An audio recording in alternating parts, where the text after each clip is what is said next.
ಎಲ್ಲರಿಗೂ ನಮಸ್ಕಾರ. ನಿಮ್ಮೆಲ್ಲರ ಯೂಟ್ಯೂಬ್ ಚಾನಲ್ ಆಗಿರುವಂತಹ ವಿಶ್ವ ವಿನೂತನಕ್ಕೆ ಸ್ವಾಗತವನ್ನು ಹೇಳುತ್ತಾ, ಇಂದು ನಿಮ್ಮ ಮುಂದೆ ಪ್ರಸ್ತುತಪಡಿಸುತ್ತಿರುವ ವಿಷಯವೆಂದರೆ 9ನೇ ತರಗತಿ ಪ್ರಥಮ ಭಾಷೆ ಕನ್ನಡ ಪದ್ಯ ಭಾಗವಾಗಿರ್ತಕ್ಕಂತಹ ಚಕ್ರಗ್ರಹಣ ಪದ್ಯದ ಒಂದು ಪ್ರಶ್ನೋತ್ತರಗಳನ್ನು ಇಂದು ಚರ್ಚಿಸುತ್ತಿದ್ದೇನೆ. ಈ ಒಂದು ಹೆಚ್ಚಿನ ವಿಡಿಯೋಗಳಿಗಾಗಿ ನನ್ನ ಚಾನಲನ್ನು ಲೈಕ್ ಮಾಡಿ, ಶೇರ್ ಮಾಡಿ, ಸಬ್ಸ್ಕ್ರೈಬ್ ಮಾಡಿ ಹಾಗೂ ಬೆಲ್ಲೈಕನ್ನು ಕ್ಲಿಕ್ ಮಾಡಿ. ಹೀಗೆ ನಿಮ್ಮ ಪ್ರೋತ್ಸಾಹವನ್ನು ನೀಡ್ತಾ ಇರಿ ಅಂತ ಹೇಳಿ ಮುಂದುವರಿಸೋಣ. ಮೊದಲಿಗೆ ಕೃತಿಕಾರರ ಪರಿಚಯ. ಕವಿ ದೇವಿದಾಸ ಅವರ ಕಾಲ ಸುಮಾರು ಸಾಮಾನ್ಯ ಶಕ 1800.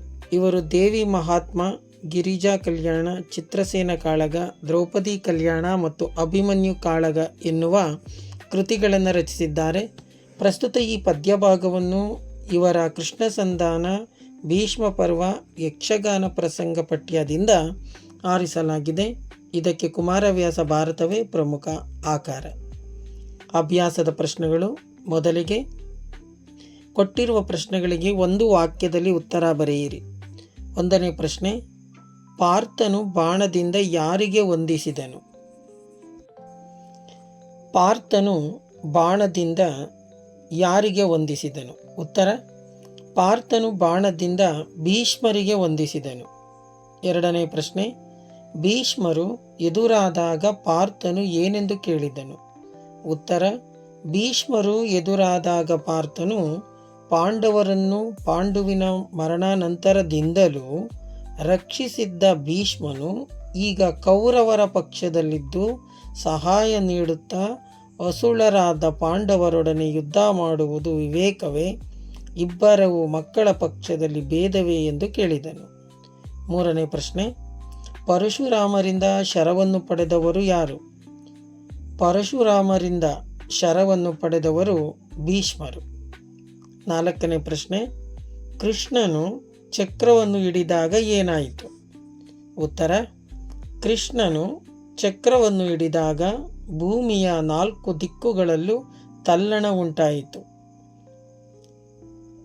ನೆಕ್ಸ್ಟ್, ಕೊಟ್ಟಿರುವ ಪ್ರಶ್ನೆಗಳಿಗೆ 3-4 ವಾಕ್ಯಗಳಲ್ಲಿ ಉತ್ತರಿಸಿ. ಪ್ರಶ್ನೆ 1, ಭೀಷ್ಮರು ಕ್ರೋಧಗೊಳ್ಳಲು ಕಾರಣವೇನು?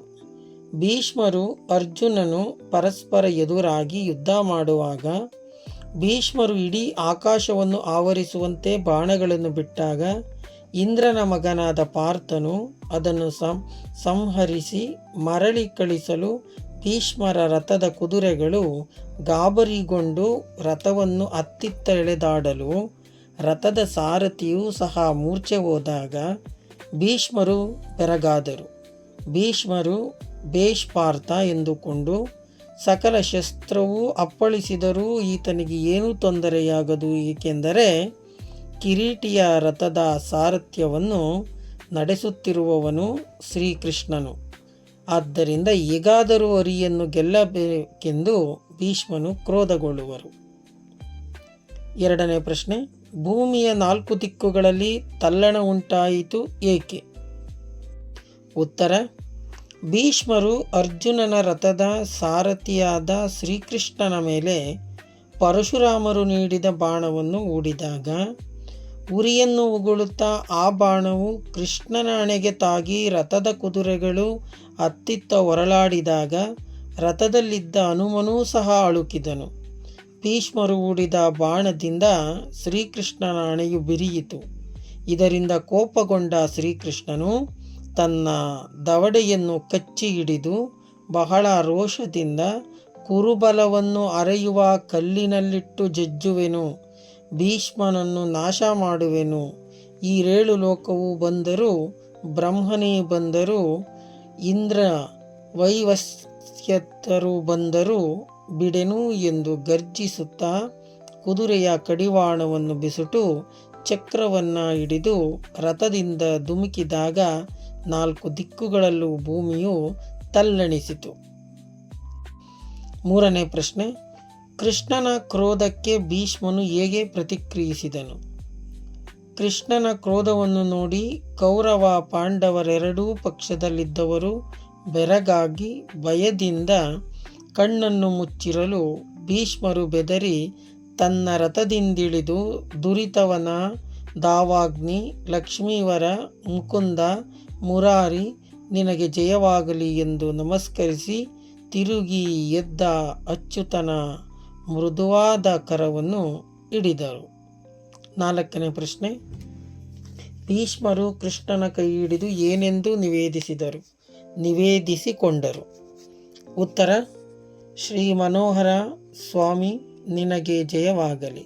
ಪ್ರೇಮದಿಂದ ನನ್ನ ಮಾತನ್ನು ಆಲಿಸಿ ನನ್ನ ಕತ್ತನ್ನು ತೆರೆಯಲು ನಿನ್ನ ಕೈಯಲ್ಲಿ ಚಕ್ರ ಹಿಡಿದಿರುವೆಯಾ? ಒಳ್ಳೆಯದಾಯಿತು. ನಿನ್ನಯ ಸೇವಕತ್ವವನ್ನು ಕರುಣಿಸು. ಲೋಕವನ್ನು ರಕ್ಷಿಪ ದೇವ ಮಹಾನುಭಾವ ಶ್ರೀ ಮನೋಹರ ಇಂದಿರೇಶನೇ, ನಾನು ಕೌರವ ಪಾಂಡವರ ಜಗಳವನ್ನು ನೋಡಲಾರೆ. ಈ ದೇಹ ಎಂದಾದರೂ ಅಳಿಯುವುದೇ ಆಗಿದೆ. ಅದು ಇಂದು ನಿನ್ನಿಂದಲೇ ನಾಶವಾಗಲಿ. ನೀನು ಚಕ್ರವನ್ನು ಪ್ರಯೋಗಿಸು. ಆದರೆ ನನಗೆ ನಗು ಬರುತ್ತಿದೆ. ತೃಣವ ಮುರಿಯುವುದಕ್ಕೆ ಕೊಡಲಿಯು ಬೇಕೆ? ನಿನ್ನ ಚಕ್ರವು ನನ್ನ ರೋಮವನ್ನು ಕಡಿದು ಹಾಕಲಿ. ನಾನು ಶರಣು ನಿನಗೆ ಎಂದರು. ನೆಕ್ಸ್ಟ್, ಸಂದರ್ಭ ಸಹಿತ ಸ್ವಾರಸ್ಯವನ್ನು ವಿವರಿಸಿ. 1ನೇ ಪ್ರಶ್ನೆ. ಉಭಯ ಪಕ್ಷದಲ್ಲಿ ನಿಮಗೆ ಭೇದವೇ? ಉತ್ತರ: ಈ ಮೇಲಿನ ವಾಕ್ಯವನ್ನು ದೇವಿದಾಸ ಕವಿಯ ಯಕ್ಷಗಾನ ಪ್ರಸಂಗ ಪಠ್ಯ ಕೃಷ್ಣ ಸಂಧಾನ ಭೀಷ್ಮ ಪರ್ವದಿಂದ ಆಯ್ದುಕೊಳ್ಳಲಾದ ಚಕ್ರಗ್ರಹಣ ಎನ್ನುವ ಪದ್ಯಭಾಗದಿಂದ ಆಯ್ದುಕೊಳ್ಳಲಾಗಿದೆ.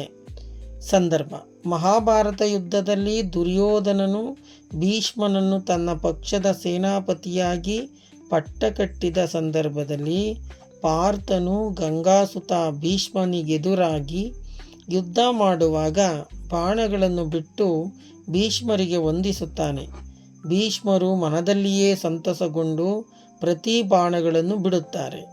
ಪಾಂಡವರನ್ನು ಪಾಂಡುವಿನ ಮರಣಾನಂತರದಿಂದಲೂ ರಕ್ಷಿಸಿದ್ದ ಭೀಷ್ಮನು ಈಗ ಕೌರವರ ಪಕ್ಷದಲ್ಲಿದ್ದು ಅಸುಳರಾದ ಪಾಂಡವರೊಡನೆ ಯುದ್ಧ ಮಾಡುವುದು ತರವೇ ಎಂದು ಪಾರ್ಥನು ಭೀಷ್ಮರನ್ನು ಕೇಳುವ ಸಂದರ್ಭದಲ್ಲಿ ಈ ಮೇಲಿನ ಮಾತು ಬಂದಿದೆ. ಸ್ವಾರಸ್ಯ: ಪಾಂಡವರಿಗೂ ಕೌರವರಿಗೂ ಹಿರಿಯರಾದ ಭೀಷ್ಮರು ಇಂದು ಕೇವಲ ಕೌರವರ ಪಕ್ಷದಲ್ಲಿದ್ದು ಪಾಂಡವರ ವಿರುದ್ಧ ಯುದ್ಧ ಮಾಡುವುದು ಎಷ್ಟು ಸರಿ ಎಂಬ ವಿಚಾರವು ಇಲ್ಲಿ ಸ್ವಾರಸ್ಯಪೂರ್ಣವಾಗಿ ಮೂಡಿಬಂದಿದೆ. ಚತುರ್ದಶ ಭುವನ ತಲ್ಲಣಿಸಿತು. 2ನೇ ಸಂದರ್ಭ. ಈ ಮೇಲಿನ ವಾಕ್ಯವನ್ನು ದೇವಿದಾಸ ಕವಿಯ ಯಕ್ಷಗಾನ ಪ್ರಸಂಗ, ಅದನ್ನು ನೀವು ಮೊದಲು ಹೇಳಿದಂತಹ ಅಂದರೆ ಮೊದಲನೇ ಪ್ರಶ್ನೆಯಲ್ಲೇ ಇದನ್ನು ಬರ್ಕೊಂಡಿರ್ತೀರ. ಇದನ್ನು ಅದೇ ರೀತಿಯಾಗಿ ಬರ್ಕೊಳ್ಳುವಂಥದ್ದಾಗಬೇಕು. ಈಗ ಇಲ್ಲಿ ಸಂದರ್ಭ ಯಾವುದು ಈ ಪ್ರಶ್ನೆಗೆ ಅಂತಕ್ಕಂಥದ್ದನ್ನು ತಿಳ್ಕೊಳ್ಳೋಣ. ಸಂದರ್ಭ: ಭೀಷ್ಮರು ಪರಶುರಾಮನು ತನಗೆ ನೀಡಿದ ಬಾಣವನ್ನು ಪ್ರಯೋಗಿಸಿದಾಗ ಅದು ಕೃಷ್ಣನ ಹಣೆಗೆ ನಾಟಿತು. ಪಾರ್ಥನ ರಥದ ಕುದುರೆಗಳು ಗಾಬರಿಗೊಂಡವು. ರಥದಲ್ಲಿದ್ದ ಹನುಮನು ಅಳುಕಿದನು. ಕೋಪಗೊಂಡ ಶ್ರೀಕೃಷ್ಣನು ಕುರುಬಲವನ್ನು ಅರೆಯುವೆನು, ಈ ಲೋಕವೇ ಬಂದರೂ ಬ್ರಹ್ಮ ರುದ್ರರೇ ಬಂದರು, ವೈವಸ್ವತರು ಬಸುಕಿದರು, ಭೀಷ್ಮರನ್ನು ಬಿಡೆನು ಎಂದು ತನ್ನ ಔಡು ಕಚ್ಚಿ ಅಂದರೆ ತನ್ನ ರಥದ ಕುದುರೆಯ ಲಗಾಮು ಬಿಸುಟು ಚಕ್ರವನ್ನು ಹಿಡಿದಾಗ ಭೂಮಿಯ 4 ದಿಕ್ಕುಗಳಲ್ಲೂ ತಲ್ಲಣ ಉಂಟಾಯಿತು ಎಂದು ಹೇಳುವಾಗ ಮೇಲಿನ ಮಾತು ಬಂದಿದೆ. ಇದರ ಸ್ವಾರಸ್ಯ: ಭೀಷ್ಮರು ಬಿಟ್ಟ ಬಾಣದಿಂದ ಘಾಸಿಗೊಂಡ ಕೃಷ್ಣನು ಅವರ ಮೇಲೆ ಕೋಪಗೊಂಡ ಸಂದರ್ಭವು ಇಲ್ಲಿ ಸ್ವಾರಸ್ಯಪೂರ್ಣವಾಗಿ ಮೂಡಿಬಂದಿದೆ. 3ನೇದು, ಲೋಕವನ್ನು ರಕ್ಷಿಪ ದೇವ ಮಹಾನುಭಾವ. ಈ ಮೇಲಿನ ವಾಕ್ಯವನ್ನು ದೇವಿದಾಸ ಕವಿಯ ಯಕ್ಷಗಾನ ಪ್ರಸಂಗ ಪಠ್ಯ ಕೃಷ್ಣ ಸಂಧಾನ ಭೀಷ್ಮ ಪರ್ವದಿಂದ ಆಯ್ದುಕೊಳ್ಳಲಾದ ಚಕ್ರಗ್ರಹಣ ಎನ್ನುವ ಪದ್ಯಭಾಗದಿಂದ ತೆಗೆದುಕೊಳ್ಳಲಾಗಿದೆ. ಇಲ್ಲಿನ ಸಂದರ್ಭ: ಭೀಷ್ಮರು ಬಿಟ್ಟ ಪರಶುರಾಮನ ಬಾಣವು ಕೃಷ್ಣನ ನೊಸಲಿಗೆ ತಾಕಿದಾಗ ಕೋಪಗೊಂಡ ಕೃಷ್ಣನು ಬ್ರಹ್ಮ ಮಹೇಶ್ವರರೇ ಬಂದರು, ಭೀಷ್ಮರನ್ನು ಬಿಡಲಾರೆನೆಂದು ಚಕ್ರವನ್ನು ಹಿಡಿದಾಗ ಚತುರ್ದಶ ಭುವನವೇ ತಲ್ಲಣಿಸಿತು. 2 ಬಲಗಳು ಬೆದರಿ ಕಣ್ಣು ಮುಚ್ಚಿದರು. ಸ್ವತಃ ಭೀಷ್ಮರು ಬೆದರಿ ರಥದಿಂದಿಳಿದು, ಶ್ರೀ ಮನೋಹರ, ಸ್ವಾಮಿ ಪರಾಕು, ಪ್ರೇಮದಿಂದ ನನ್ನ ಮಾತನ್ನು ಲಾಲಿಸು, ಲಕ್ಷ್ಮೀವರ, ಮುಕುಂದ, ಜಯವೆನ್ನುತ್ತಾ ಅಚ್ಯುತನ ಕರವನ್ನು ಹಿಡಿದು ನನ್ನ ಕಂಠವನ್ನು ಇರಿಯಲು ಚಕ್ರವನ್ನು ಕೈಯಲ್ಲಿ ಹಿಡಿದೀಯ, ಲೋಕವನ್ನು ರಕ್ಷಿಪ ಮಹಾನುಭಾವನೆ ಎಂದು ಹೇಳುವ ಸಂದರ್ಭದಲ್ಲಿ ಈ ಮೇಲಿನ ಮಾತು ಬಂದಿದೆ. ಸ್ವಾರಸ್ಯ: ಭೀಷ್ಮರು ಶ್ರೀಕೃಷ್ಣನಲ್ಲಿ ತನ್ನ ಮಾತನ್ನು ಪ್ರೇಮದಿಂದ ಲಾಲಿಸಬೇಕು ಎಂದು ಭಕ್ತಿಯಿಂದ ಕೇಳುವ ಸಂದರ್ಭವೂ ಇಲ್ಲಿ ಸ್ವಾರಸ್ಯಪೂರ್ಣವಾಗಿ ಮೂಡಿಬಂದಿದೆ. 4ನೇದು, ತೃಣವ ಮುರಿಯುವುದಕ್ಕೆ ಕೊಡಲಿಯು ಬೇಕೆ. ಇಲ್ಲಿ ಸಂದರ್ಭವನ್ನು ಮಾತ್ರ ಹೇಳಿರ್ತೀನಿ, ಆಯ್ಕೆಯನ್ನು ನೀವು ಮೊದಲೇ ಬರ್ಕೊಂಡಿರ್ತೀರ, ಅದನ್ನೇ ಈ ಪ್ರಶ್ನೆಗೂ ಬರೆಯುವಂಥ ಕೆಲಸ ಆಗಬೇಕು. ಸಂದರ್ಭ: ಶ್ರೀಕೃಷ್ಣನು ಕ್ರೋಧಗೊಂಡು ಭೀಷ್ಮರನ್ನು ಇಂದು ನಾಶ ಮಾಡಿಯೇ ತೀರುತ್ತೇನೆಂದು ಚಕ್ರ ಹಿಡಿದಾಗ, ಭೀಷ್ಮರು ಅವನ ಕೋಪವನ್ನು ತಣ್ಣಗಾಗಿಸುತ್ತಾ, ಲೋಕವನ್ನು ರಕ್ಷಿಸುವ ಮಹಾನುಭಾವನೆ, ನಾನು ಕೌರವ ಪಾಂಡವರ ಜಗಳವನ್ನು ವೀಕ್ಷಿಸಲಾರೆ. ಎಂದಿದ್ದರೂ ಈ ಕಾಯ ನಾಶವಾಗುವಂಥದ್ದು, ಹಿಂದೆ ಹೋಗಲಿ, ಚಕ್ರ ಪ್ರಯೋಗಿಸು, ಆದರೆ ನನಗೆ ನಗೆಯು ಬರುತ್ತಿದೆ ನಿನ್ನ ಕಂಡು, ತೃಣವ ಮುರಿಯಲು ಕೊಡಲಿ ಬೇಕೆ ಎಂದು ಕೇಳುವ ಸಂದರ್ಭದಲ್ಲಿ ಈ ಮೇಲಿನ ಮಾತು ಬಂದಿದೆ. ಸ್ವಾರಸ್ಯ: ಕೃಷ್ಣನ ಮುಂದೆ ತಾನು ಅತ್ಯಲ್ಪನೆಂದು ಮತ್ತು ಕೃಷ್ಣನಿಂದ ಮೋಕ್ಷ ಹೊಂದುವುದರಲ್ಲಿ ಶ್ರೇಷ್ಠತೆ ಇದೆ ಎಂದು ಭೀಷ್ಮರು ಹೇಳಿರುವುದು ಸ್ವಾರಸ್ಯಪೂರ್ಣವಾಗಿ ಮೂಡಿಬಂದಿದೆ. ಈಗ ಕೊಟ್ಟಿರುವ ಪ್ರಶ್ನೆಗಳಿಗೆ 8 ವಾಕ್ಯಗಳಲ್ಲಿ ಉತ್ತರಿಸಿ. ಮೊದಲನೇ ಪ್ರಶ್ನೆ: ಕುಪಿತನಾದ ಕೃಷ್ಣನು ಭೀಷ್ಮರು ಸಂತೈಸಿದ ಬಗೆಯನ್ನು ವಿವರಿಸಿ.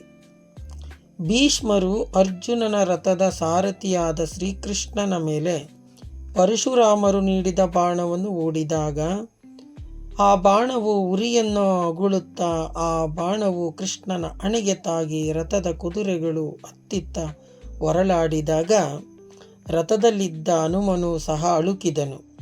ಭೀಷ್ಮರು ಹೂಡಿದ ಬಾಣದಿಂದ ಶ್ರೀಕೃಷ್ಣನ ಹಣೆಯು ಬಿರಿಯಿತು.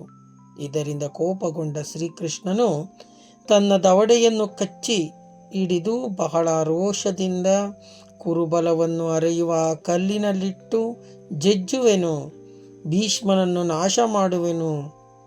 ಈ 7 ಲೋಕವು ಬಂದರು, ಬ್ರಹ್ಮನೇ ಬಂದರು, ಶ್ರಕ ವೈವಸ್ಕೃತರು ಬಂದರು ಬಿಡೆನು ಎಂದು ಗರ್ಜಿಸುತ್ತಾ ಕುದುರೆಯ ಕಡಿವಾಣವನ್ನು ಬಿಸುಟು ಚಕ್ರವನ್ನು ಹಿಡಿದು ರಥದಿಂದ ಧುಮುಕಿದಾಗ 4 ದಿಕ್ಕುಗಳಲ್ಲೂ ಭೂಮಿಯು ತಲ್ಲಣಿಸಿತು.